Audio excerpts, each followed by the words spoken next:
All right, everybody, it's the Jere Metcalf Podcast, where top real estate agents tell how they do it. And today on the show from New York City with Compass is Julia Hoagland. Julia, thanks for coming on the show.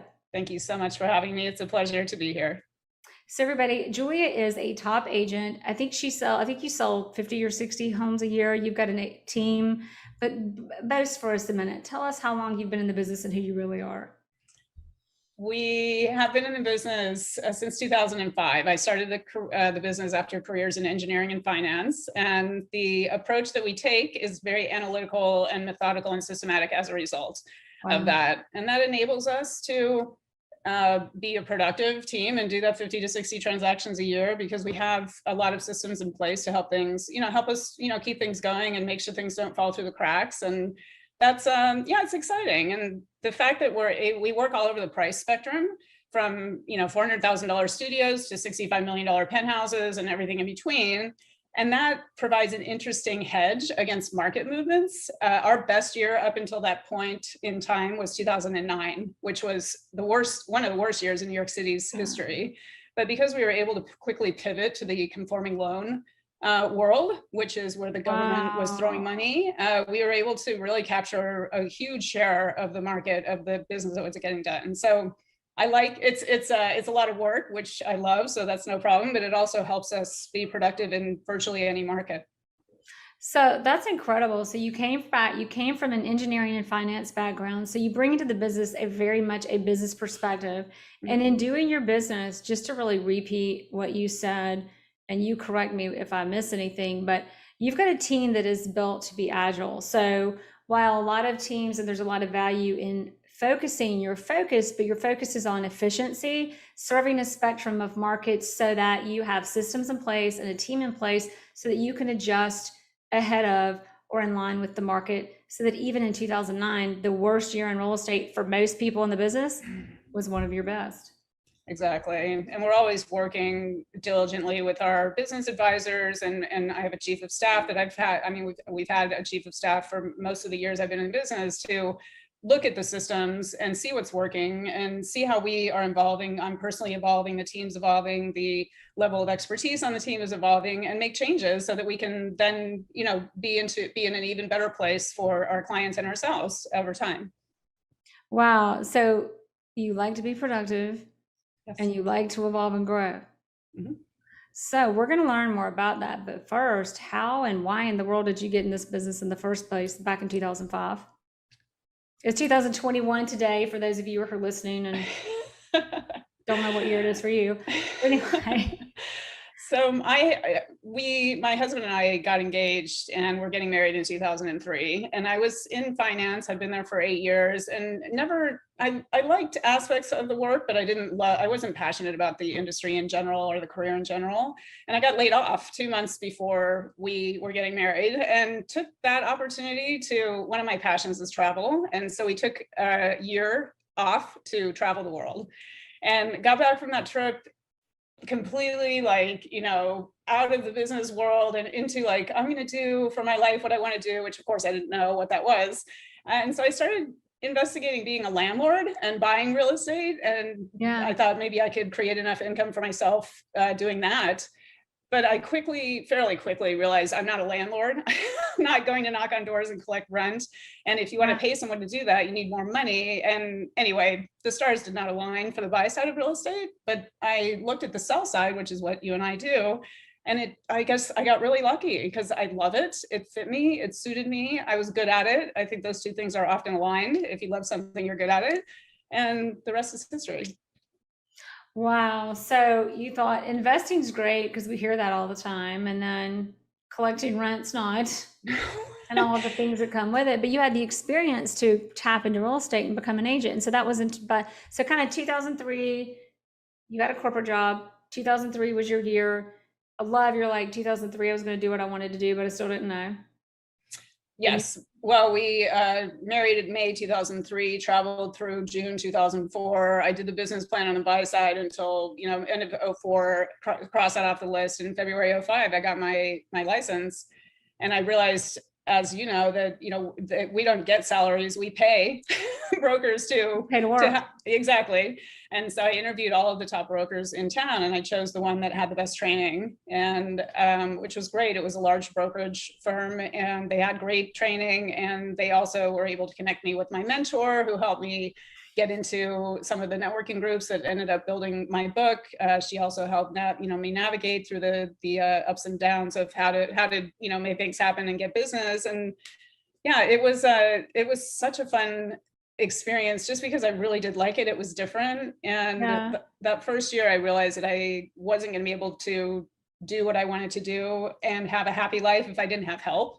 And so I really started to build a team I think I hired my first assistant in month 7.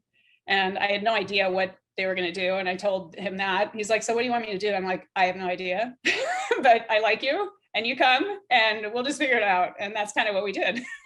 Wow. So he had to be a really good guy. I mean, that's kind of key. Super great guy. He was with me for 4 years. He's still in the business. He now works for another top team as an agent, not an assistant. And we're still good friends. Oh, that's awesome. So 7 months in, that's pretty intuitive to hire an assistant. Breaking into the business, you said a lot of things about mentors, networking, aligning with people, putting deals together. Mm-hmm. Coming in, what was your perspective on what this was going to be, and what was your biggest lesson in getting that traction to your first deal? It's a little embarrassing to even admit this, but so I grew up hating salespeople. I don't know. I just had I had terrible experiences. Especially real estate agents. Well, yeah. And it was, there's bad salespeople, there's bad everything, there's good everything, right? And I happened to meet the bad everything in terms of sales. And like, I never want to be in sales. That's the last thing I'll do. That's one thing I'll never do. And when I pivoted over to looking at the sell side, which, I mean, it seems so obvious now, but I didn't realize actually a little while after I got into it that I was actually in sales, and I was horrified. I was like, oh my God, I started judging myself. I'm like, how can I go to school for 4 years engineering, 2 years grad school, and I'm going to be a real estate salesperson? And I had to talk myself off that cliff, and I'm glad I got over myself, because as you know, from doing this professionally and really well and at the top of your class, there's a wide spectrum of people who do this. And there's a lot of good real estate agents out there that have integrity and do the right thing and want to help their clients and do help their clients. So. Okay, so at what point are you finished answering the question though, or is that? Oh, well, I'm sorry. Remind me of the rest of the question. Well, what did I realize? Well, the question was how did you get traction? But at some point you actually realized you were a salesperson. Was that pretty early on, or? It was pretty early on, and I'm a crowdsourcer in terms of getting advice from friends, and I reached out to a few close friends, and they're like, "What is your problem? Try it. What do you? It's not as bad as you're making it seem." And so I listened to them, and I actually went out and got a coach, which was the company I was at assigned mentors, or, experienced agents to new agents in exchange for half of the first deal that they did together. And I had a great mentor. She advised me to get into a networking group called BNI. I don't know if you've heard of it. Yeah. And so that produced a lot of business for me in the first few years. Actually, it still produces business for me today, and I'm not even in the group anymore. And working open houses, which is not really a thing so much anymore here in New York, for various reasons. But back then I built my entire first year's worth of business on working senior agents open houses and picking up buyers. Wow. So I love that. You hated salespeople, and then you picked up your open houses meeting. You picked up your first clients meeting people at open houses. So before we go into getting where you were today, how did you get that first deal, and what was your big lesson, and what it takes and what it means to win a deal without shame? Oh, fake it till you make it just popped into my head, because I met a buyer at an open house, and very nice gentleman, and we ended up it was one of my first over $1 million deals back then, and then he had a studio apartment to sell, and I had never done a listing, and he's like, "Can you help me sell my studio apartment on Fifth Avenue?" And I was like, "Of course I can." I didn't have to mention I had only been in the business less than a year. Which who knows if he Googled me, I'm not even sure, but he trusted me, and I made sure that I didn't disappoint that. And I lived up to that trust. And that's something inherent in my own personality. I'm not going to not do a good job if someone entrusts me to do that job. And so you kind of learn baptism by fire. And I definitely crowdsource and kind of lean on agents, and, most of them were very helpful. Yeah, exactly. Okay, so now you go from there. That's what you were doing your first deal in the first year, 2005, 2006, and now we're in 2021, and you've got 8 people on your team, and your team is running. How, if you told the story of how that happened, kind of how did that unfold over the years? What were your turning points? What was your first one? So the first turning point after hiring my first assistant, that was like the one major thing.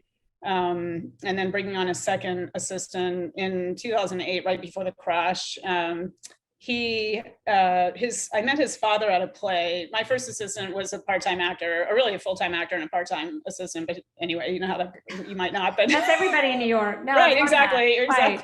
Yeah, like everybody. Yes. And so my second assistant, they were both assistants at the time, were, I met his father, and this was after the crash. And I was like ready to basically lay everyone off because, no income, and they weren't working on commission. I was paying them hourly. So you're not the only one. Exactly. This is normal. So what do we do? This is good stuff. But this guy's father was like, thank you so much for not laying my son off. With sincerity in his eyes. And I'm like, oh my God, I have to keep my team together. And so that's leading to like, I'm so happy I invested. I dug into my own pocket and paid my team. And then when the market took off again in April of 2009, which it did up here, just like out of the gate rocket, I had the team still. And if I had laid them off, I would have been completely behind the 8 ball. And like I mentioned earlier, that was our best year ever up until that point. So hiring an assistant before you think you can afford one, and reaching into your own pocket and investing in your business, I think are 2 really important things that help me accelerate my career faster than it would have otherwise. Yeah.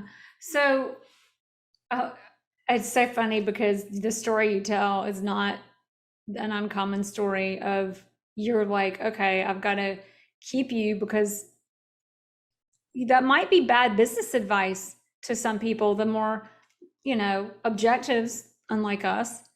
But in doing that, you invested in these people, you got them. And how did you know? Because I think there are times when people really just have to go. And then there are other times where, okay, we've just got to figure this out. How did you know the difference? The people. The 2 guys that I had working with me were so aligned with my personal culture and outlook and philosophy on business and on life. And I was like, these are really, I always look first for attitude, and then everything else I think you can teach, basically. But if you don't have a good attitude, you can't teach someone to have a good attitude. They ought to either have it or they don't.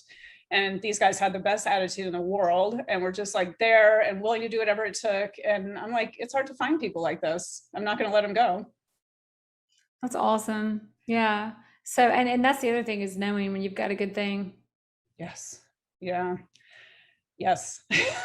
So 2008 hits, you hung on to your team through the recession, and then 2009 hits. When 2009 came, were you as a team, were you guys like, when did you really figure out how you were going to flow? Did you have time by then to figure out, these are our processes, these are our systems, this is everybody's job, this is how we make it work? Or did the opportunity come when the business started coming? Which one did it?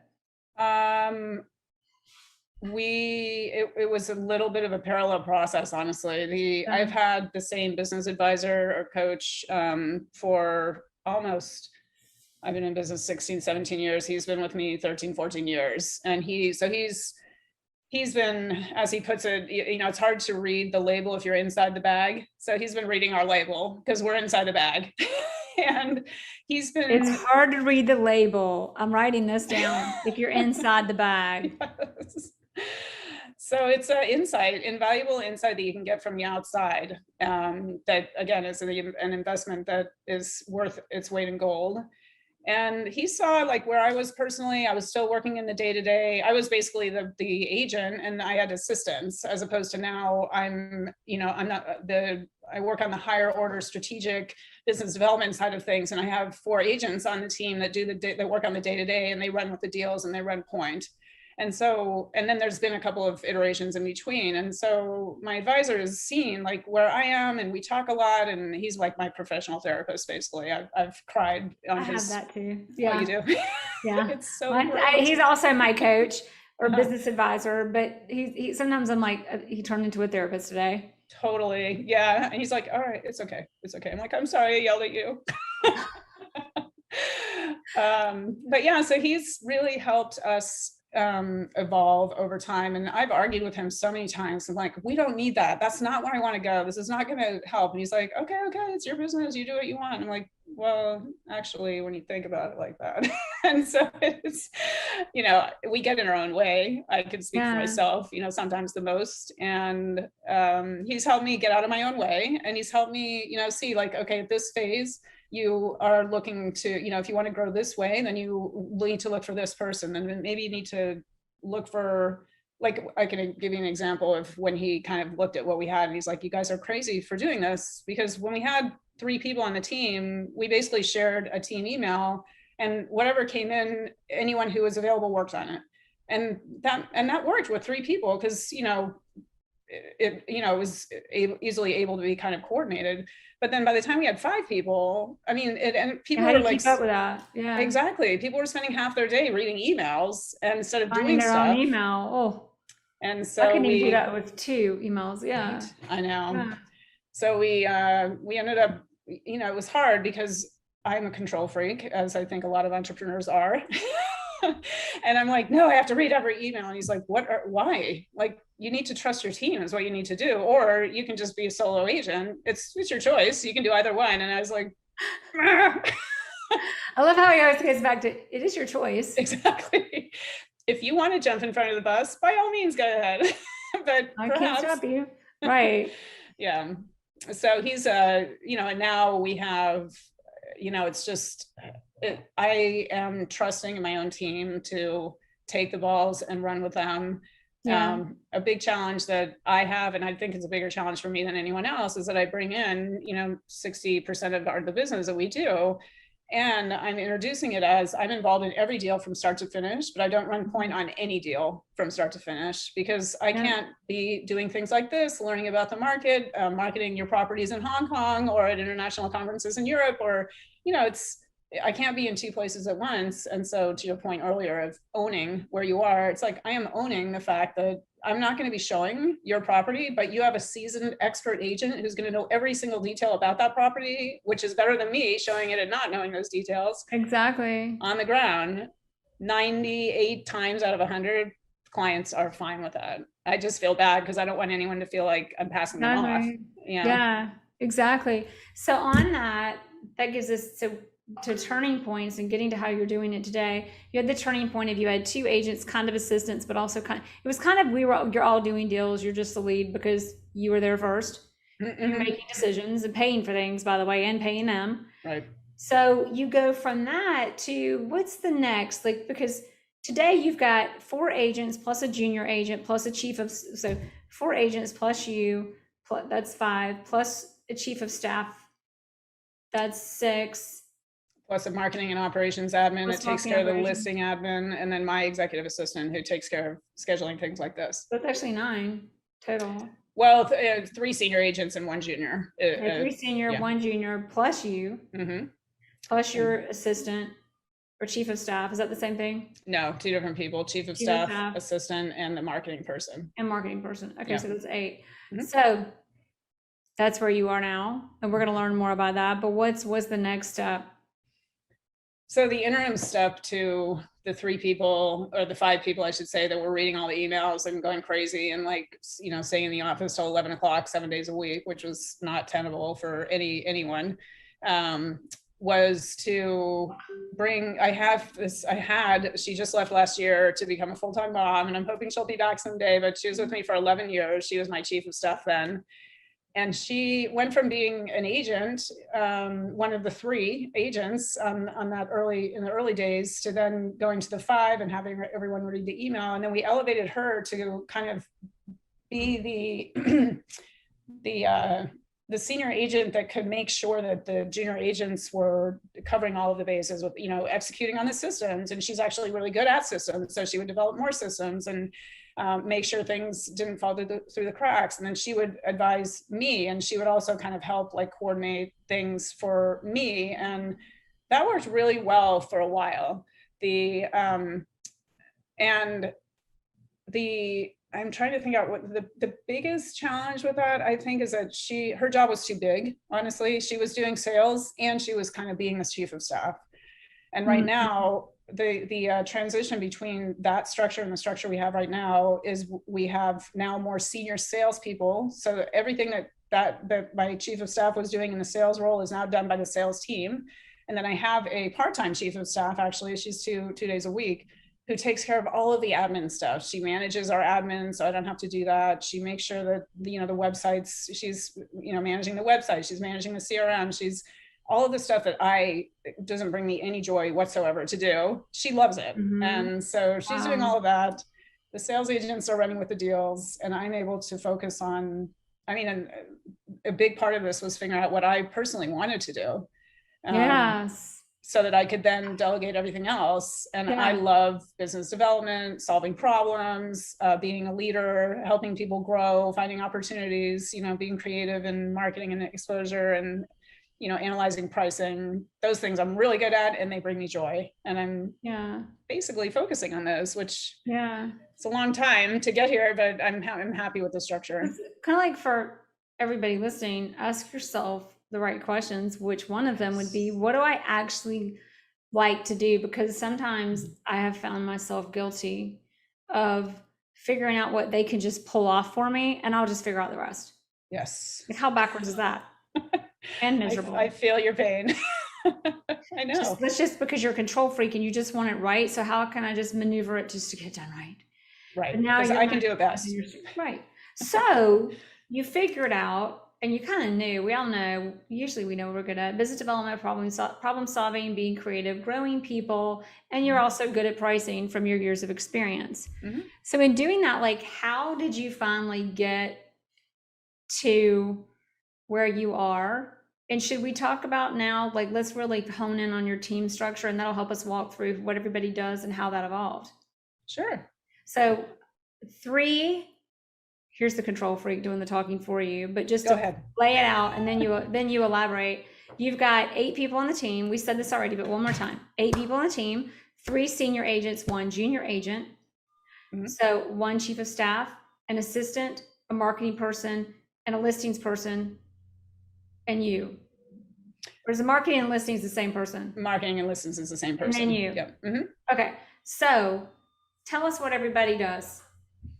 What's the difference between a senior agent and a junior agent? The senior agents have the buck stop with them on all of the deals. The buck stops with me as the owner of the team, of course, but they are charged with making sure that as soon as the deal gets referred in, and it could be by me, it could be by them, it could be by an external agent coming from somewhere else, and it's theirs, we call them a DPP, deal point person. They take it from there and pick up the ball and run with it from there until the closing goal line.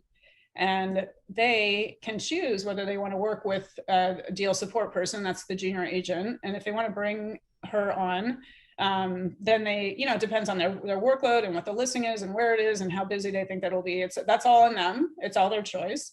And of course, they share some of their commission with them if they do. And then the marketing and operations admin is basically any administrative things that are due to be done with the listing, like creating show sheets, creating the social media posts, developing a marketing strategy, setting out marketing listing agreements, all of the What's the title of this person?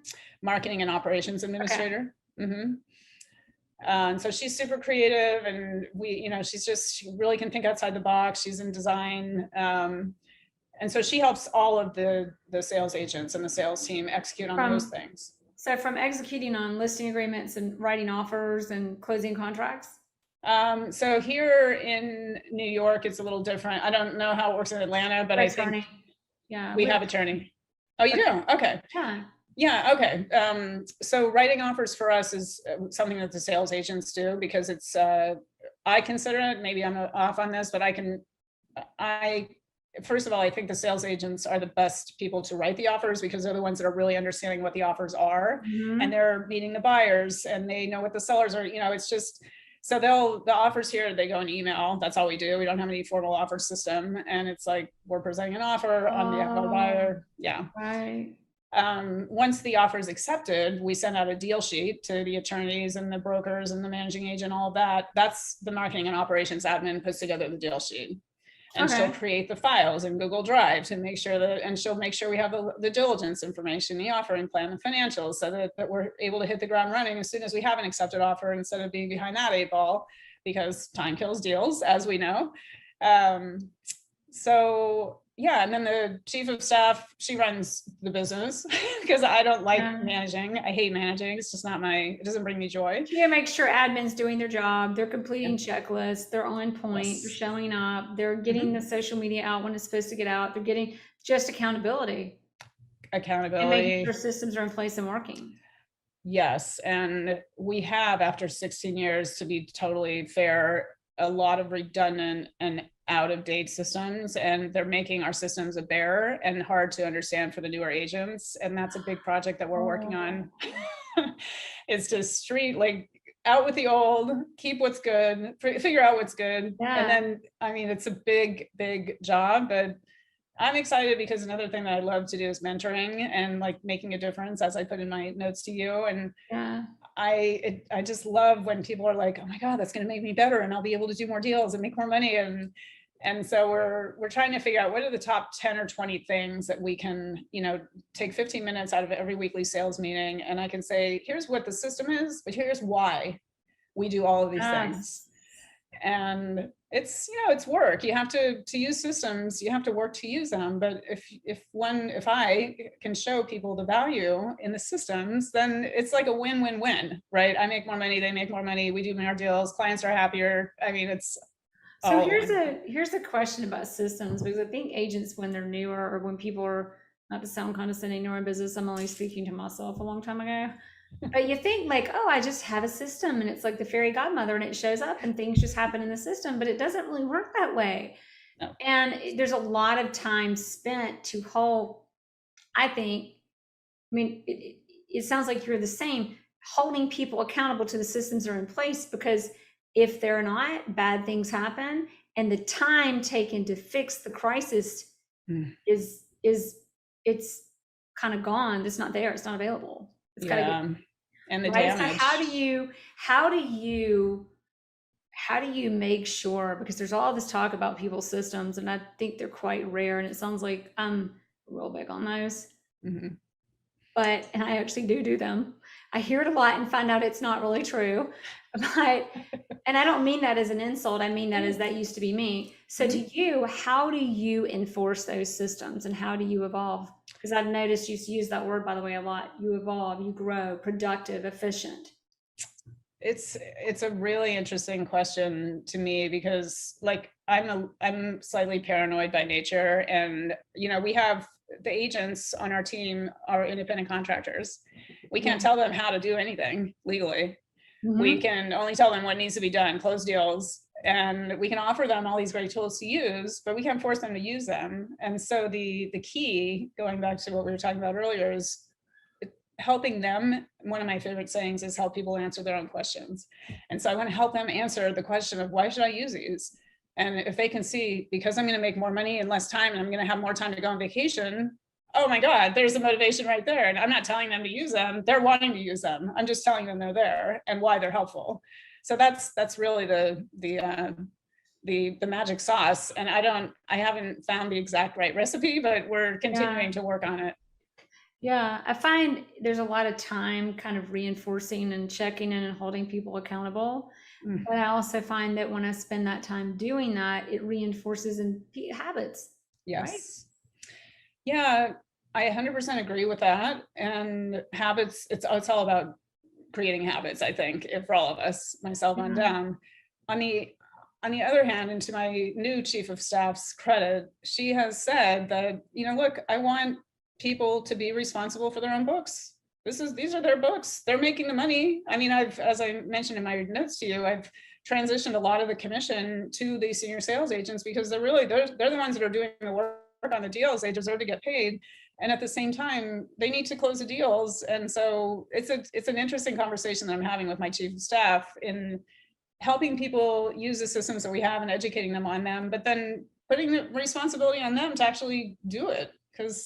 Which for their own deals, I'm happy to do. And I'm very sensitive to clients I'm bringing in, because I'm like, but I want to take care of them, but it's not my, I'm like, hands off, hands on, hands off. Yeah. So it's fine balance everywhere. Yeah, exactly. So three senior agents. The junior agent, you were talking about the senior agents, or you call it the DPP, the deal point person, which is my deal. I'm responsible. I own it. I represent. And then they can choose someone to support. They can choose. Do they typically choose one another to co-op, or do they is the junior agent there for deal support to work a deal out with? The junior agent is there if the senior agent wants the deal support. Like if they think if it's like a smaller apartment in a great neighborhood that looks fantastic, and they think there's going to be 100 showings in the first 2 weeks, and it's going to be, processing the offers, putting them all together. I mean, if they're already busy, they'll bring in the junior agent to help them out. I have one of my senior agents brings that junior agent in on every single listing that she has, because she sees it, and I appreciate this about her, as an ability to do more deals. And she makes more on her deals if she does more deals, even if she pays the junior agent on those deals. She's still making more if she does more. So that's her philosophy. I have other senior agents, which I respect how they work. They choose to involve her in some things and not in others. And then if, in vacation coverage, when people are out of the office, the DPPs lean on each other to cover that DPP role.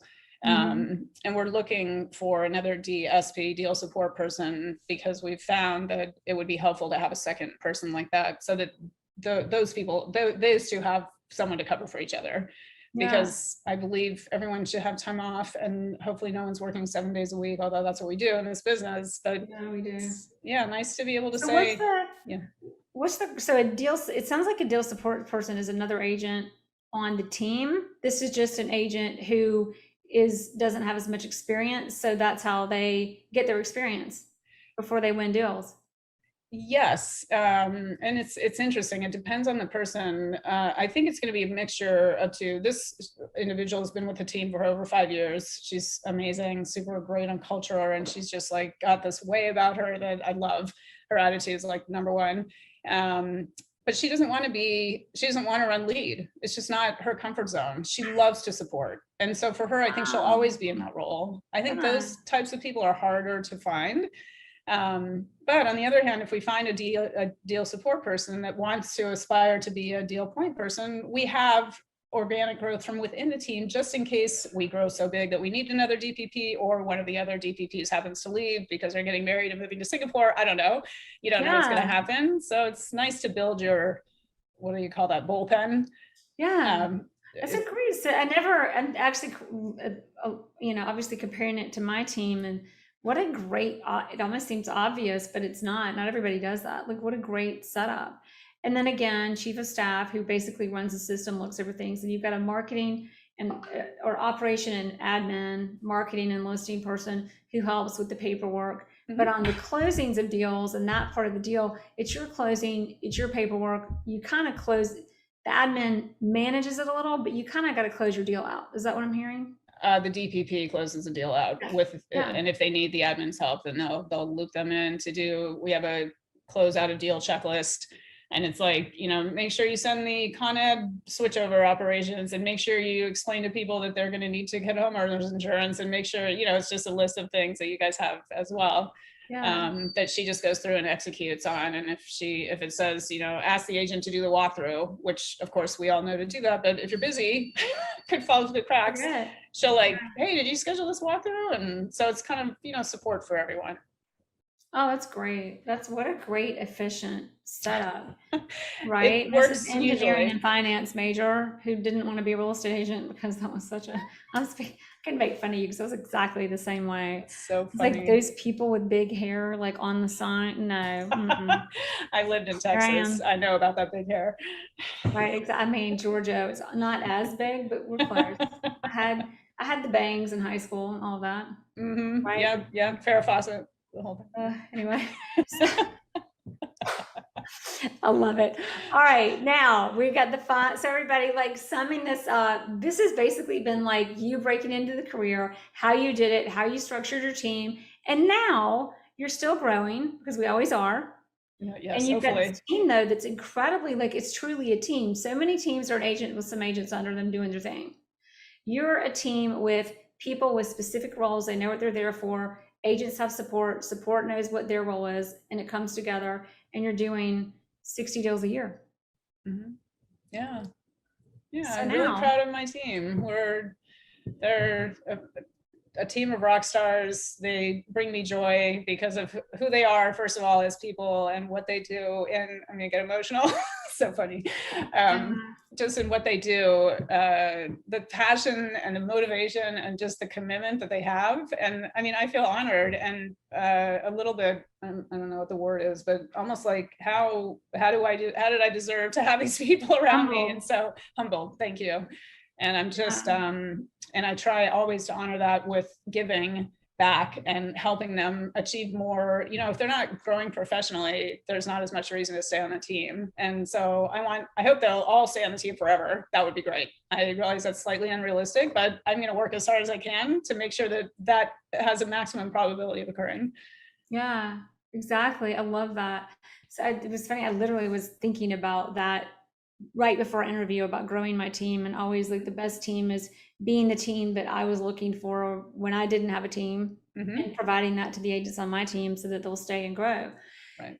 So we've got final three. You've got to think about 10 to 15 minutes left. I want to ask you one question about your day to day, and then we still have our final three. Okay. So just like in your life, what are your habits and your daily, like what do your days look like to keep you in the role you are in supporting such a great team? I'm a very early riser. I love the morning. It's super peaceful and no one's bugging me and I can get so much done and like, you know, put a whole bunch of balls in a whole bunch of courts before anyone even gets, that's not really true, but before 9 a.m., let's just say. And then Right. I can, you know, the flexibility of having this business, I mean, it's perceived flexibility when I wasn't as operationally efficient, but now you know, the flexibility that I can do that, I can work for 3 hours and then go for a run. I love that so much. And exercise for me, it keeps me sane. And so I love doing that. And then I go out and network. I'm in 3 different networking organizations. I have lunches or meetings or whatever the case may be. And I'm very passionate about giving to people because it gets me away from the get. And that get makes me feel like that ugly salesperson, right? That I told you about that I didn't like. It's like, I want, where am I going to get? And it's like, no. I want to give, I want to help. And so, and that's, it makes these conversations that you have in networking meetings really, really enjoyable to me. And then I'm always there, like I'm getting texts from my sales agents and like, what would you do in this situation? And not a lot, actually. They're very good at handling things independently, but I want them always to feel comfortable coming to me. And then, a long time ago, after I started feeling like an insane person, I said, I'm limiting my networking and my business dinners to Tuesday, Wednesday, Thursday. And you do morning till night, but Mondays are mine for work. I mean, but just, I'm staying in my flip-flops and my jean shorts and I'm like at home doing my stuff.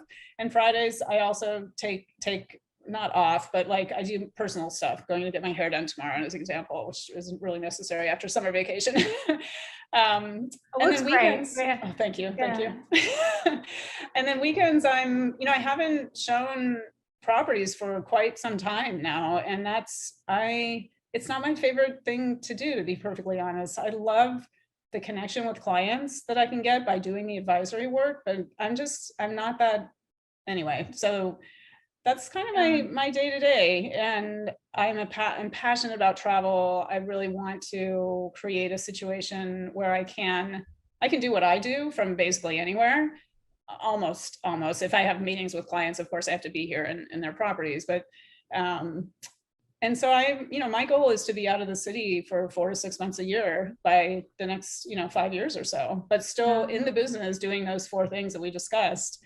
Exactly. And until recently, I wasn't sure that it was possible, but now I'm like, this is possible. Yeah. I'm going to do this. Right. You and I are in it together. Like we have so much in common. I'm the same. And even like, and just to repeat, you said the 4 things we discussed, that is business development, solving problems, being creative and finding opportunities, and pricing strategy. Yeah, exactly. So And leading the team. yeah. And a little side note, I love what you said about it's interesting how you said, when I go to these things to get, it's gross, I don't like it. I'm in a position where I can go to give.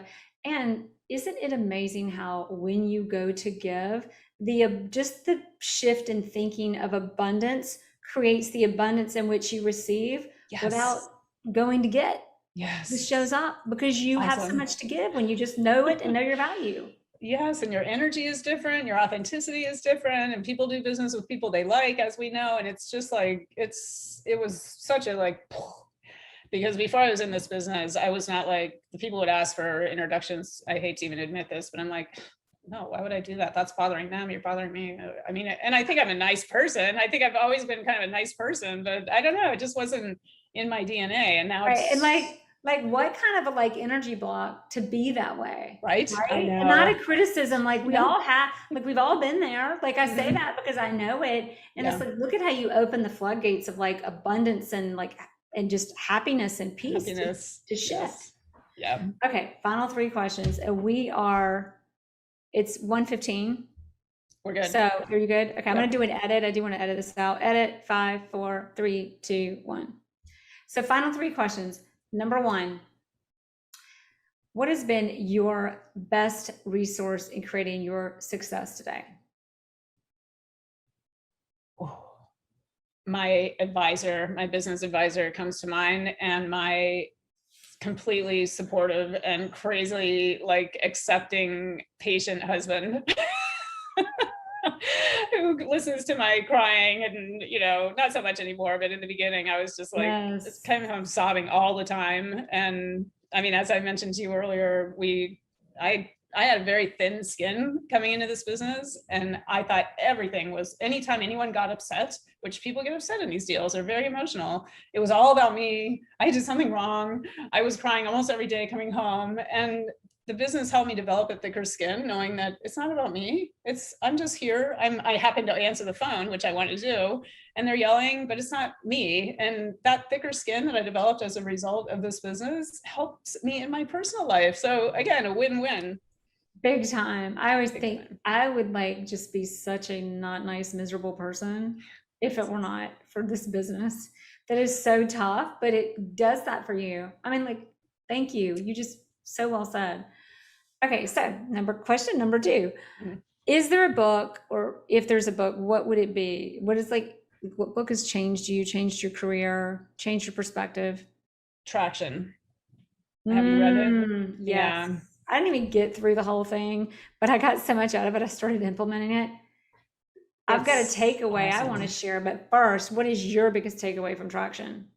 And this goes to kind of the structure.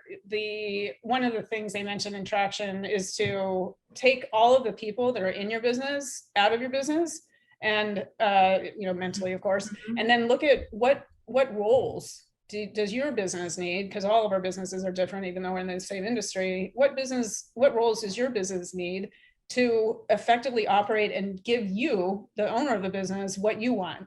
And okay, so this is this role, and this is this role, and this is this role. So you get the roles down, and then hard job, you look at the people that are in the roles, and you ask yourself the very hard question: are they the right people? And that means, do they get the job? Do they understand it? Do they want it? And do they have the capacity to do it?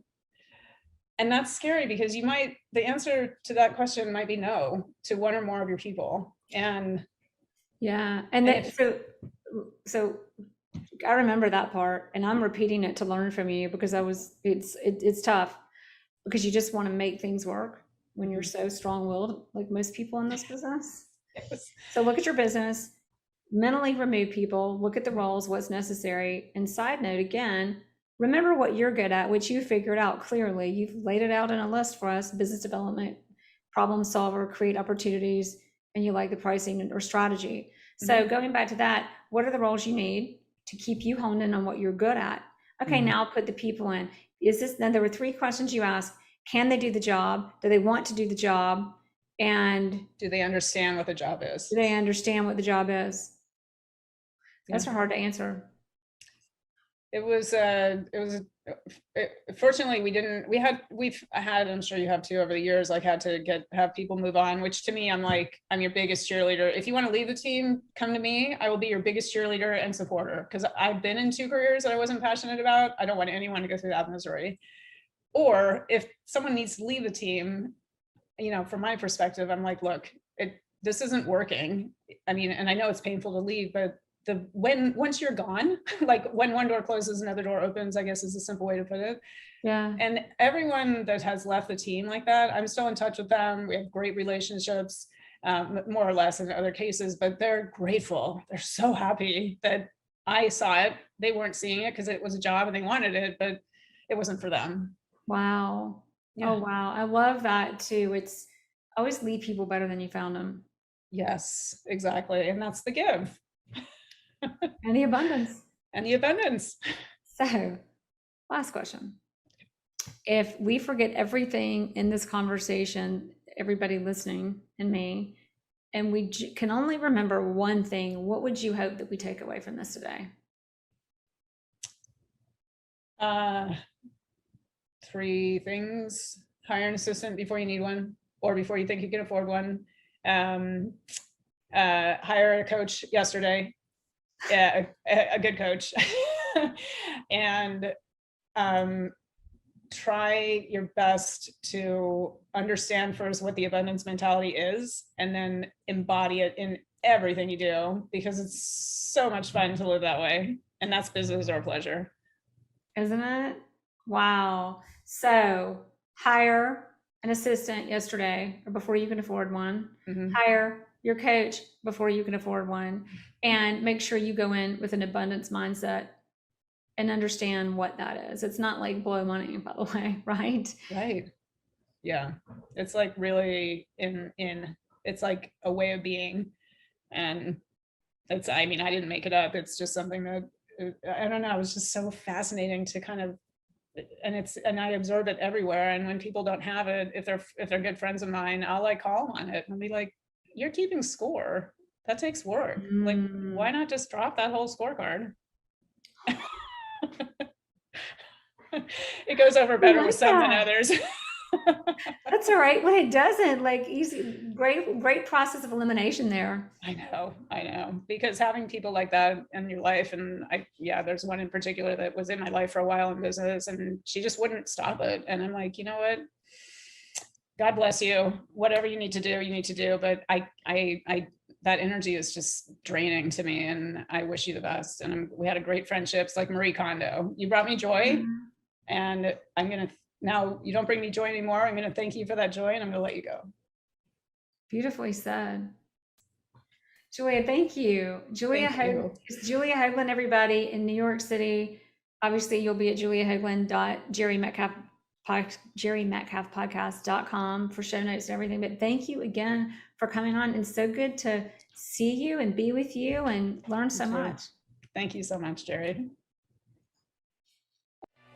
Thanks for listening to the Jere Metcalf Podcast, where top real estate agents tell how they do it. If you like this episode, please share it with friends. To find more episodes, search Jere Metcalf Podcast on any platform for podcasts, or go to JereMetcalfPodcast.com. That's JereMetcalf